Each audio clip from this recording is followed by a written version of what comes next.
Welcome to BPTV. I'm your host Andy Amrine, and this is another of our amazing segments on the vendors at the Bethel Park Farmers Market. This series is brought to you by the Bethel Park Community Foundation, and today myself and crew traveled all the way out to Reynoldsville, PA, just outside of Punxsutawney. It's a good 2.5 hours outside of Bethel Park. And this amazing family drives every Tuesday to the Bethel Park Farmers Market to sell you their goat cheese. Cherish Creamery, amazing story, amazing people. Appreciate you tuning in, and I hope you enjoy this segment.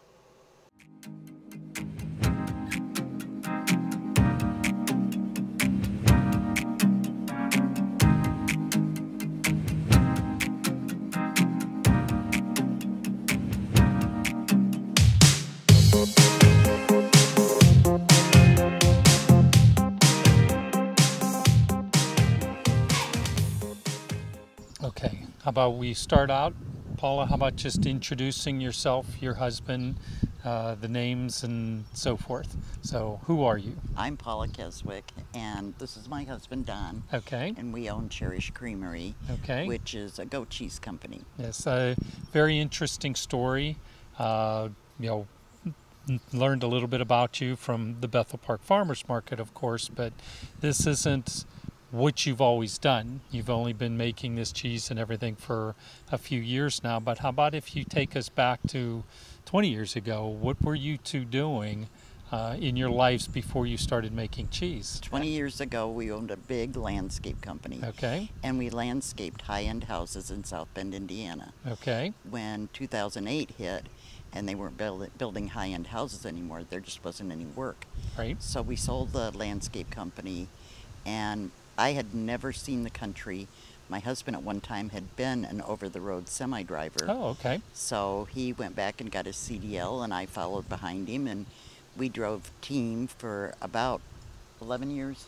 Wow. Okay. So you were all over the United States We were at that all point? over. Okay. Enjoy that part of your lives? I enjoyed it. Okay. It's stressful. It's Uh-huh. extremely stressful because when you're team drivers, that truck never stops rolling. When one person's driving, the other person's sleeping. Okay. The only time the truck stops is when you go into a travel center to get fuel or something to eat. Okay. So then take us forward from that. What prompted you to stop being a truck drivers, and how in the world did you get involved in making cheeses? We were crazy, no. Now, I'm sure people will think that.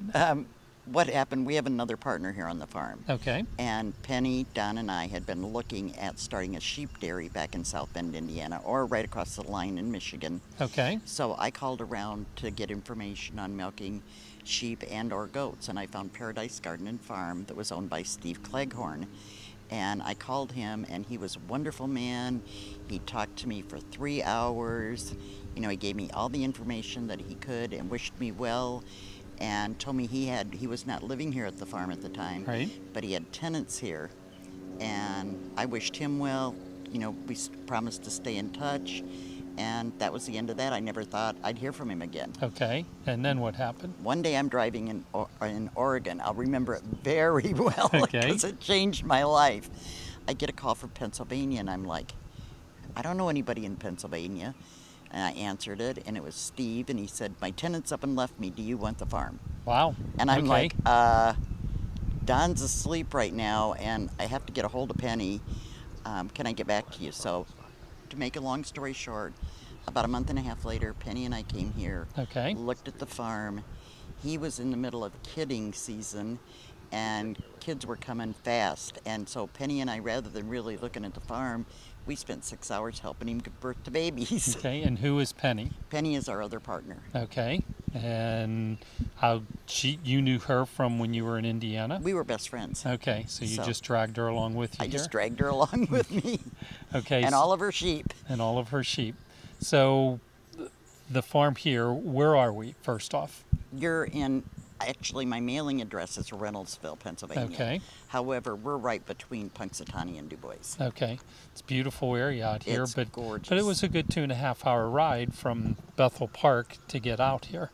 Okay, so it's not, it's not right next door to Bethel Park. Right. So how many acres do you have here? We have about 55. Okay, and how many sheep and goats and that do we have The here? number of sheep I've lost track of because they're actually pennies. Okay, We only have 3 goats left. okay, We bring our retired girls back here to the farm and let them live their lives out. Dairy goats are precious animals, okay. and you spend a lot of time with them, and they deserve, once they retire, they deserve a good place to live. I don't want to see them go to a sale barn. Okay, so you end up. When did you end up moving here? What year did you move here? We moved here in 2014. Okay, so you got 7 years Yep. in doing this. So tell us what got you too interested in making cheese. Okay, I mean, because commercial landscapers, truck drivers, did you like to eat it and you decided to just make it yourself? I love cheese. Okay, I love cheese. Dawn, do you like But- cheese? I did not like cheese when I started this. Okay, I mean, some of the cheese you put on hamburgers and things Uh-huh. like that, yes. But okay, cheese in itself, no, I didn't care okay. for it much So, at all. so then what made you decide that you could do this? When you have dairy goats, you either have to find a place to sell your milk or you have to make cheese with your milk. Okay, There's no other alternatives. So our sell it as bottled milk in the stores. We opt to go ahead and make cheese. I had a friend from Michigan State that came out here, only had 1 day to spend, but spent 1 day helping me make cheese, teaching me how to make cheese. okay, And then she informed me that I also had to make feta. And I'm like, I hate feta.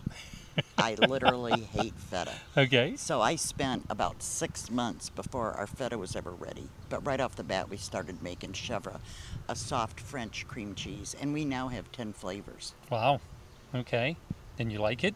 I like it. There you go. Except you have to remember, I taste it Mhm, every every day. all day long.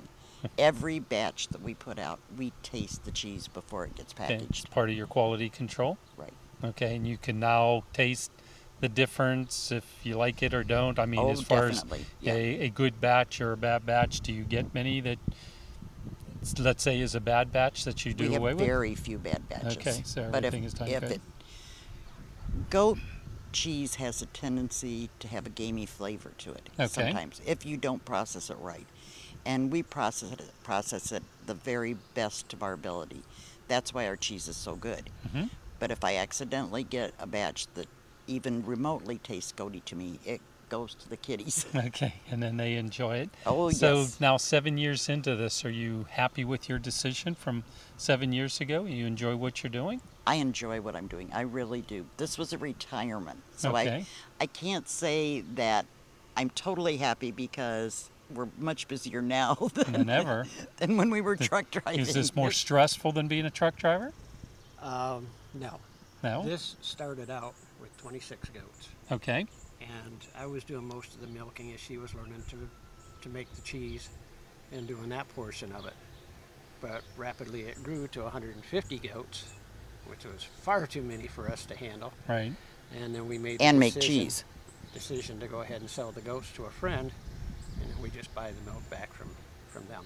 Well, it's a fair enough deal, Now I we think. have several. And Yeah. we've Places where- expanded Okay. where we take more milk. So we help support the community by taking milk from others in the community. So the community loves having you here. Yes. Okay. And how much longer do you think you're going to be doing this since you guys are retired? 100 years or something. 100 years? Okay. Keeps you young. What time of day do you guys get up? About 6 every morning Okay. When we're here. when we're here. Yeah. When we're not here or we're going to market, a lot of times we get up at 3 in the morning Okay. to go to Squirrel Hill. Yeah, how we many have to get up- farmers markets are you doing? 20 a week. 20 farmers markets a Don week. and I don't do all of them. Okay, I Penny would does think some not. markets. Okay. I mean, we have other girls, other people Right. that do markets That come for and us. help Yeah. support and do it. Josh will come and do one every once in a while. Okay. Abby was our other cheese maker full time. Now she's converted over to doing 2 markets a week. We've got another girl that was doing a lot of them last year, Mm-hmm.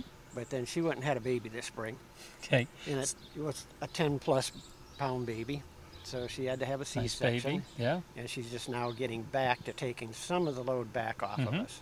But her So- husband discovered how much fun markets were, so he's doing He's doing markets. it. So the farmers market, is this the only way that you're distributing your cheese? We've got some small delis and some small markets, Okay. but until we can expand a little bit more, and get our third-party audit done. I can't get into the big chain stores. Okay. And They that's- require a third-party audit. And that's what you're striving That's what for? we're working for, yes. Okay, so for now, after farmers market season is done, what are you doing to move your cheeses? Well, we do, in the wintertime, we do wine festivals, beer festivals, So you're special back to events. on-road travels? We did this year because there was nothing because of COVID. Right. But I'm booked all the way through December, and there's a chance that Marvelous. Lou Mays might go again, and that's a 30-day event. So we're not down for that long. No. And I've got year-round milk. My milk producers are breeding so that I have year-round milk coming in. Sounds like a fascinating and fun life, that's for sure. One of my milk producers comes all the way from, is it Ashtabula or Ashland? Ashland. Ashland, Ohio. Nice.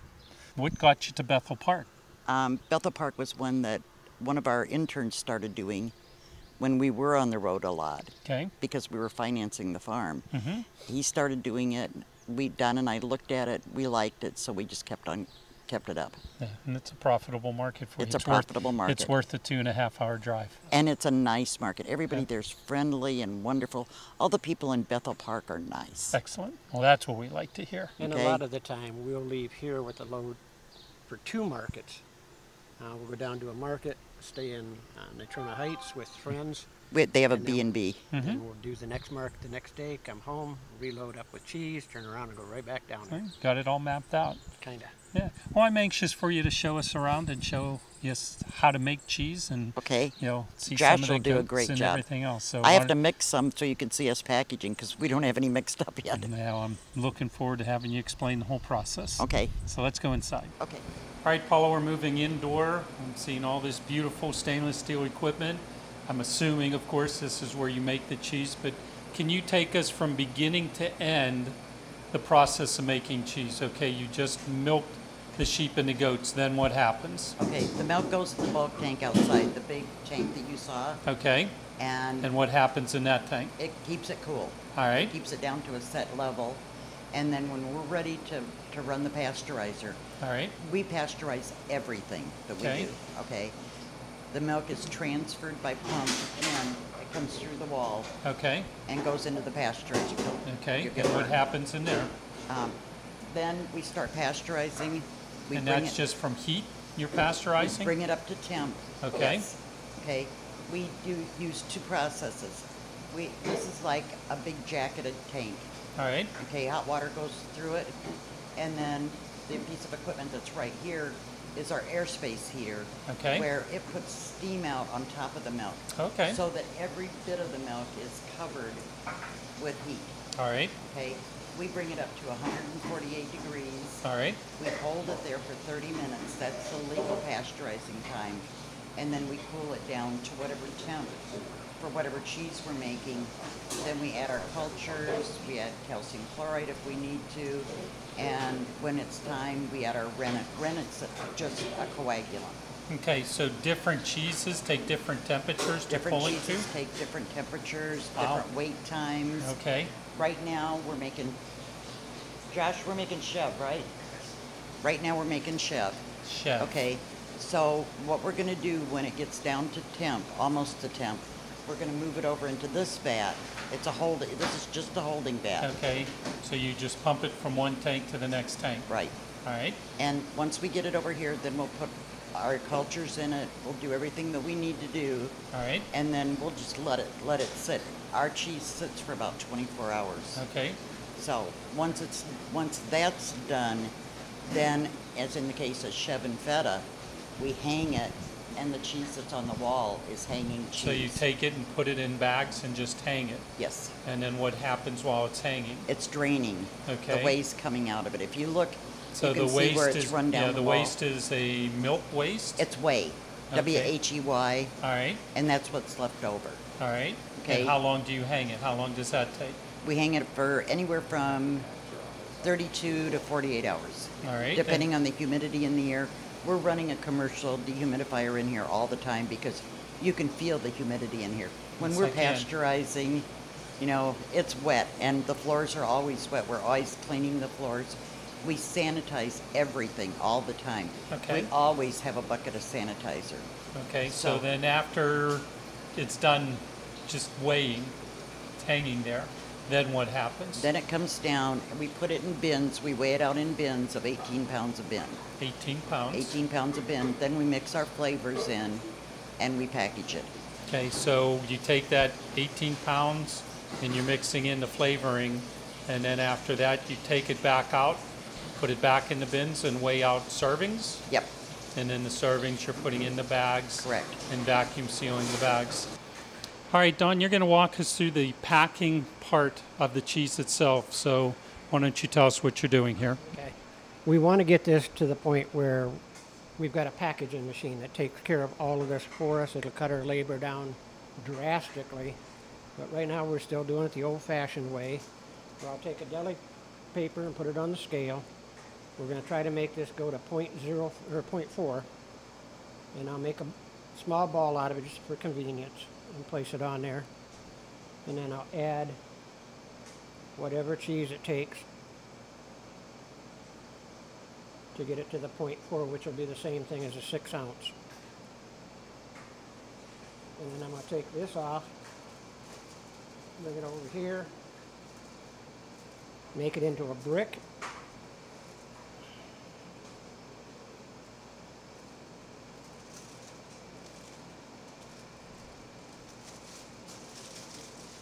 Do a wrap, fold them under, and the deli paper is just to make it to where it slides in and out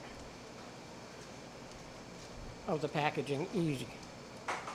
And then I'll center it up a little bit, squat it down a little bit, and I'll do 6 of them at a time when I do this.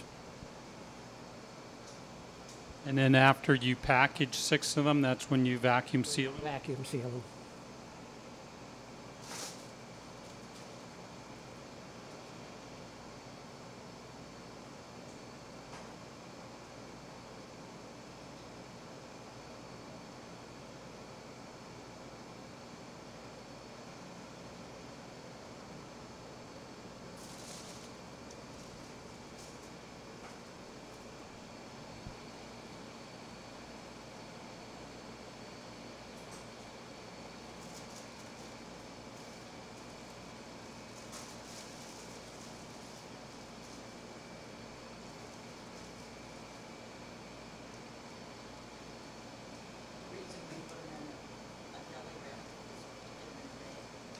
You could tell it's a true labor of love.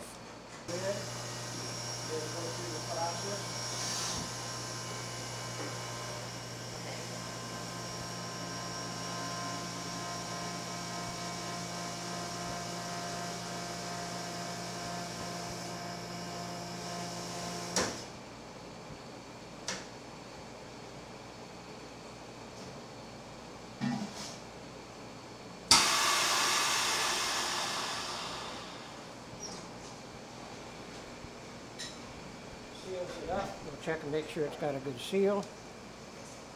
Fold it back, square it up.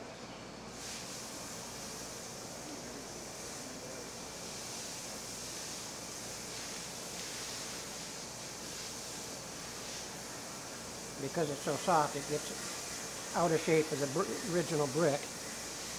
And then they'll go into the tray like this. And usually end up with about 45, 47 in the tray.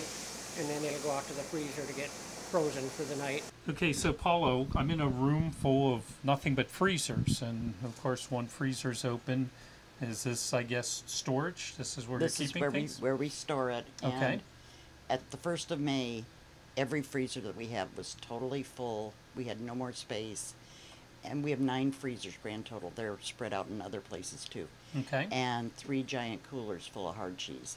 And my guys were begging me, buy me another freezer, buy me a cooler, buy me a freezer. Right. I said, it's the beginning of farmers markets. Tell me at the end of May that you want a freezer. By the end of May, we were out of cheese and making it around the clock.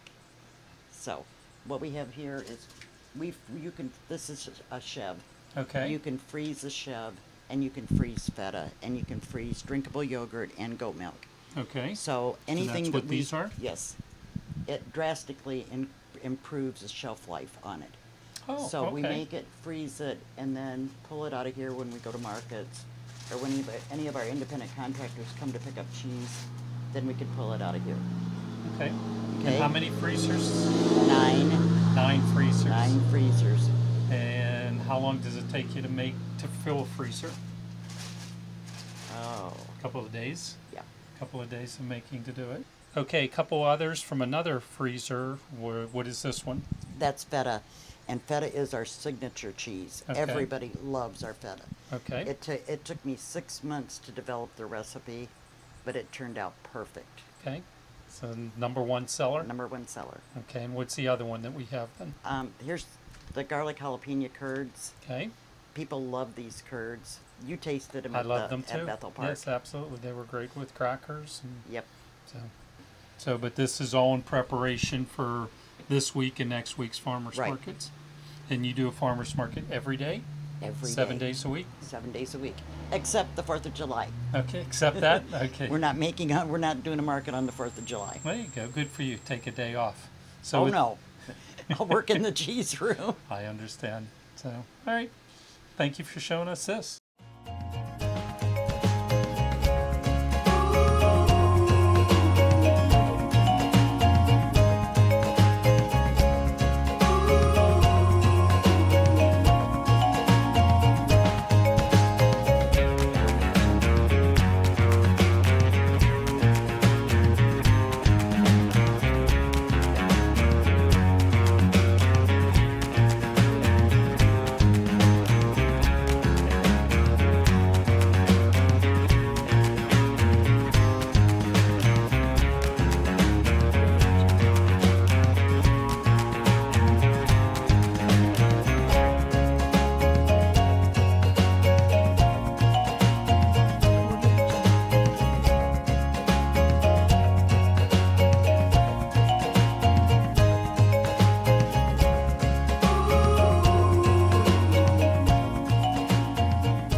Paula, Dawn, thank you very much for allowing us to come out to your little acreage in this world and showing us how you make your cheese.